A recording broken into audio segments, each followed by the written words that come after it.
சூரிய நாராயணன் கோவில் தலப்பெருமை. சூரியனுக்கு இந்தியாவில் 2 இடத்தில் மட்டுமே கோவில் உள்ளது. வடக்கே கோனார்க் கோவில், தெற்கே இந்த சூரியனார் கோவில். கோனார்க்கில் உருவ வழிபாடு இல்லை. ஆனால் இந்த சூரியனார் கோவிலில் உருவ வழிபாடு உள்ளது.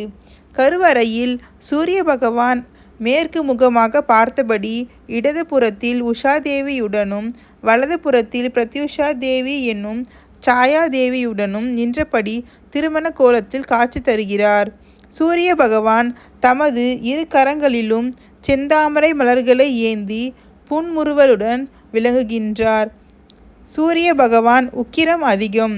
அதன் வீச்சை யாராலும் தாங்க முடியாது. ஆகவே அவரை சாந்தப்படுத்தும் பொருட்டு குரு பகவான் எதிரில் உள்ளார். அதனால்தான் சூரிய பகவானை வழிபட முடிகிறது. மேலும்